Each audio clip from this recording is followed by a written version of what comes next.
Le suspense tant attendu 3 semaines et 5 jours est finalement tombé depuis cet après-midi à l'hôtel de ville de Libreville. Et comme cela s'était passé sur d'autres cieux dans ce Gabon où un cousin avait remplacé un cousin, ici c'est une Mba qui vient de remplacer un Mba à la mairie de Libreville. Mesdames et messieurs, les détails dans ce journal où nous parlerons également de la rencontre des partenaires sociaux à la fonction publique avec la secrétaire générale et le directeur général du dit ministère pour faire le point sur l'état d'avancement des travaux du forum de la fonction publique de janvier 2020.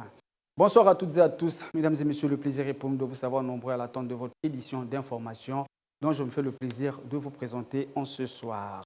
Parlons à présent de l'insalubrité grandissante à Libreville qui a fait l'objet d'un ultimatum de la part du ministre de l'Intérieur aux sociétés en charge de ramassage des ordures ménagères.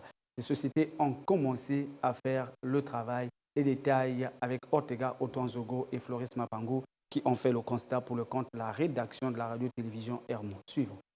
Le phénomène de l'insalubrité dans la capitale gabonaise, un sujet fâcheux qui a retenu l'attention particulière du ministre de l'Intérieur, Lambert Noël Mata, qui, soucieux du bien-être des populations et selon les instructions du chef de l'État Ali Bongo Ondimba, n'a pas hésité un seul instant de demander à la société en charge de ramassage des ordures ménagères de nettoyer la ville au plus vite.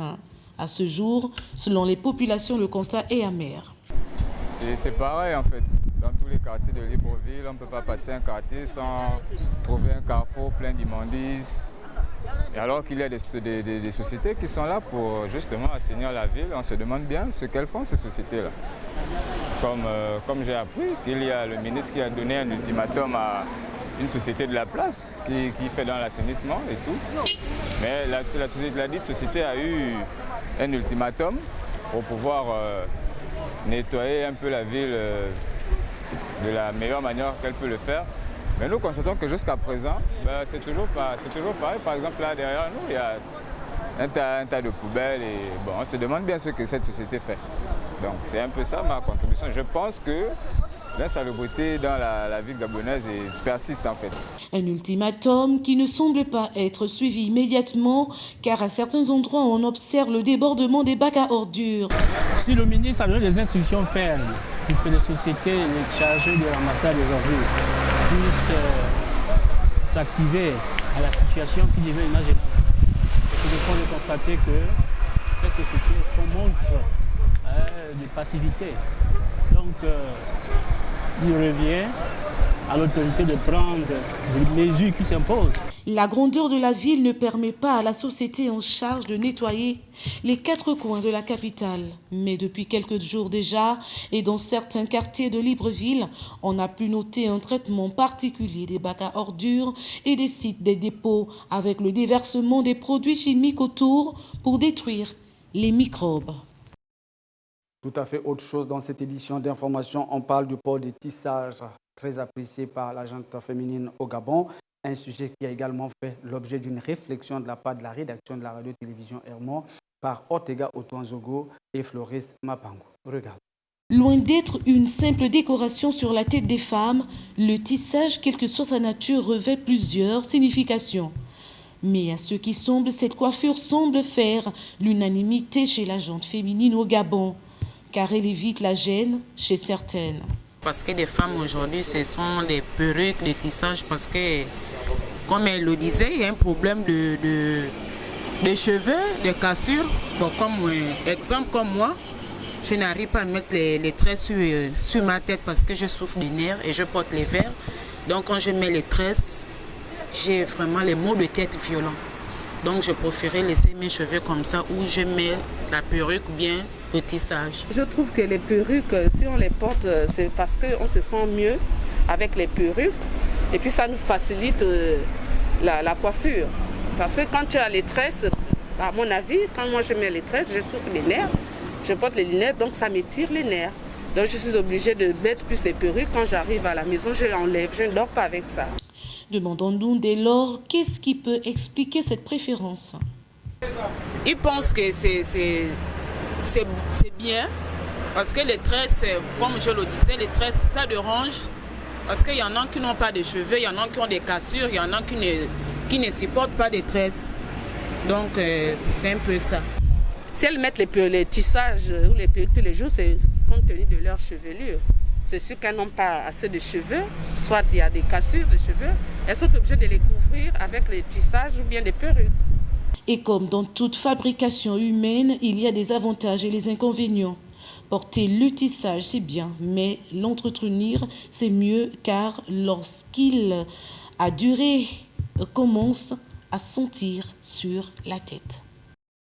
Ouverture et fin du conseil municipal de la mairie d'Ovendo, une session ordinaire qui a porté sur l'examen et vote du compte administratif de l'exercice 2020. Plus de précisions, on va retrouver cette fois-ci Désiré Bieningon et Floris Mapango. Il s'est tenu ce jour le conseil municipal de la mairie d'Ovendo, une session ordinaire consacrée à l'examen et vote du compte administratif de l'exercice 2020.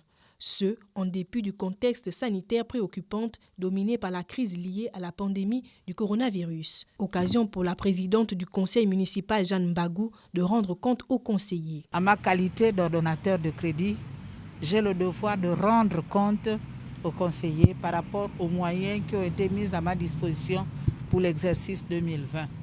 Et donc nous sortons de là, je dirais satisfait au vu de la qualité des travaux débattus, au vu du travail fait sur le terrain par les agents municipaux, par l'ordonnateur que je suis. Ça, le compte, il est tellement positif que nous ne pouvons exprimer que notre satisfaction. Cette réunion a été rehaussée par la présence du gouverneur de l'Estuaire, Françoise Dikumba, satisfaite de l'organisation. Je voudrais tout simplement souligner que l'année 2020 et l'année 2020 a été très difficile du fait de la pandémie liée à la crise sanitaire de la coronavirus. Sauf que malgré ces difficultés qui ont empêché, effectivement, qui ont ralenti le travail des agents municipaux, notamment en matière de collecte de ressources propres, nous nous sommes quand même rendus compte que malgré tout, la mairie, le compte administratif présente un exercice excédentaire, ce qui est une bonne chose et je voudrais donc saluer le travail abattu par la présidente du conseil ici et l'ensemble des agents administratifs, l'ensemble des agents du conseil municipal de la commune de Ovendo. Je leur adresse toutes mes félicitations et tous mes encouragements sur le travail qui est abattu et surtout sur leur mobilisation et sur la résilience dont ils ont fait montre pendant tous ces longs mois difficiles liés à la crise. Même si l'on ne peut être juge et partie dans sa propre maison, Jeanne Mbagou se dit satisfaite pour le travail accompli. Donc l'année 2020, malgré la pandémie, la Covid-19, la mairie d'Ovendo a fait un excédent budgétaire de plus de 300 millions. Donc raison pour laquelle je vous disais tantôt que nous sommes satisfaits par rapport à la qualité des travaux, donc le travail qui a été fait sur le terrain. Commencé à 10h, ce conseil a finalement pris fin à 13h à la grande satisfaction des participants. Voilà, comme annoncé à l'entame de cette édition d'information, c'est finalement Mme Christine Mbantuntum, ancienne sénatrice et récemment deuxième maire adjointe du 4e arrondissement de la commune de Libreville, qui succède à un jeune Mba démissionnaire le 17 juin 2021. Nous écoutons bien sûr Mme Christiane Mbantuntum au micro de Ortega Otonzogo sur ces images de Floris Mapango. En ce moment, j'ai un sentiment de joie. J'ai un sentiment de satisfaction et de reconnaissance vis-à-vis du distingué camarade Ali Bongo Ondimba. Le Parti démocratique gabonais, où je suis adhérente, et je ne vais pas terminer sans remercier tous les conseillers municipaux, tous bords confondus, qui ont bien voulu participer à cette élection. Poursuivons cette édition d'information et parlons d'un tout autre volet. C'est dans le cadre de suivi du Forum de la fonction publique de janvier 2020 que les partenaires sociaux ont rencontré ce jeudi 13 juillet 2021 Madame la secrétaire générale et le directeur général du ministère pour tabler sur l'état d'avancement des revendications contenues dans le cahier de charges. Lordine Oyane, Boris Mikolo pour les détails. Cette rencontre entre la secrétaire générale, le directeur général de la fonction publique et les partenaires sociaux s'inscrit dans le cadre du suivi et de l'évaluation des travaux du Forum de la fonction publique qui s'est tenu les 8, 9 et 10 janvier 2020. Il s'est agi pour les différentes parties membres du comité de pilotage du Forum de la fonction publique de faire le point sur les travaux engagés à l'issue des recommandations faites lors de ces assises. Pour la mise en œuvre de ce plan de régularisation, les ministres en charge de la fonction publique et du budget ont pensé qu'il fallait mettre en place un cadre propice pour travailler et donc briser les lourdeurs administratives. Et c'est dans ce sens qu'un arrêté interministériel a été pris, présidé par Madame le ministre de la fonction publique. 6 mois après, nous avons procédé à un ensemble de régularisation qui nous donne, 6 mois après, 3465 situations régularisées, avec 1683 concernant les reclassements et 1962 situations concernant les recrutements. Je précise que l'ensemble de ces situations impactent tous les secteurs de l'administration. Pour le représentant des partenaires sociaux, beaucoup reste encore à faire. De ce fait, il souhaite que la partie adverse ne ménage aucun effort pour produire les résultats escomptés selon les objectifs qu'ils se sont tous fixés. 6 mois après, nous nous retrouvons à moins de 50% des résultats attendus et exactement à 38%. Vous comprenez à ce niveau que quand on se retrouve à 38% 6 mois après, il est question pour les partenaires sociaux, représentants des agents publics que nous sommes, d'appeler à la haute attention du gouvernement sur le fait de rythmer la cadence. Parce que si nous ne rythmons pas la cadence, ce n'est pas évident que nous puissions atteindre le résultat escompté en fin décembre 2021. Pour rappel, ce sont au total 31 recommandations du Forum de la fonction publique qui avaient été retenues en Conseil des ministres du 20 novembre 2020. Les principales portaient essentiellement sur la régularisation des situations administratives des agents de la fonction publique. Voilà, comme vous pouvez le constater, nous sommes presque arrivés à la fin de cette édition d'information. Mais avant que de se dire au revoir, expression libre, sinon notre micro-trottoir, que vous découvrez que votre enfant est homosexuel, quelle sera votre réaction? Les avis des uns et des autres dans ce reportage sur ces images de Floris Mapango. Je vais le prendre tel quel. Parce qu'après, je veux dire, si moi, le parent, je le fous à la porte, qui après s'en chargera? Ça reste mon sang, donc c'est mon sang, donc je prends tel quel. Mais moi, je dois lui conseiller, je dois lui porter conseil parce que c'est pas bien, c'est une mauvaise vie, une vie que moi je n'ai pas amenée. Je ne peux pas accepter que mon enfant puisse le mener. Je dois lui prodiguer des conseils. Quand tu fais un enfant garçon, c'est pas pour le voir avec un homme comme lui. Dans nos cultures, c'est à légaliser. Donc la loi est au-dessus de moi. Mon fils est capable de me porter plainte, me faire enfermer parce que je suis contre son choix. Ce qui est sûr, je serai contre, mais la loi est au-dessus de moi. C'est la malédiction.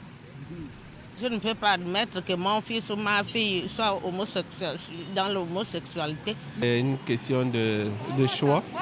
Il a fait son choix et c'est à lui de l'assumer et de vivre avec. Chacun de nous est appelé à vivre avec les choix qu'il fait dans la vie. C'est désolant et puis après je verrai comment faire. En fait je serai déçue complètement. Bon, et puis après je ne sais pas ce qui s'en suivra en fait. J'ai élevé mes enfants dans la foi chrétienne. Donc c'est impossible que l'un de mes enfants ait dedans. Nous voici arrivés à la fin de cette édition d'information, mesdames et messieurs. Avant que de se dire au revoir, comme d'habitude, le rappel des titres. Le suspense tant attendu 3 semaines et 5 jours est finalement tombé depuis cet après-midi à l'hôtel de ville de Libreville. Et comme cela s'est passé sur d'autres cieux dans ce Gabon, c'est un cousin qui a remplacé un cousin. Mais pour le cas de la mairie de Libreville, c'est Unumba qui remplace Imba. Vous avez suivi les détails dans ce journal. Nous y reviendrons très certainement avec force et détails demain dans notre édition de 20h30. Mais aujourd'hui, nous avons également parlé de la rencontre des partenaires sociaux à la fonction publique avec le secrétaire général et le directeur général du dit ministère pour faire le point sur les travaux du forum de la fonction publique de janvier 2020. Le plaisir a été pour nous de vous avoir servi. Nous allons encore nous retrouver lors des prochaines éditions, mais n'oubliez pas, demain 20h30, vous serez avec Ortega Otoan-Zogo. Quant à moi, je vous retrouve, comme je l'ai dit, très prochainement. Je n'étais pas seul, j'ai bénéficié de la collaboration technique et rédactionnelle de toute l'équipe de la radio-télévision Hermont. Je vous aime tous autant que vous êtes. Ciao, bye bye et à bientôt.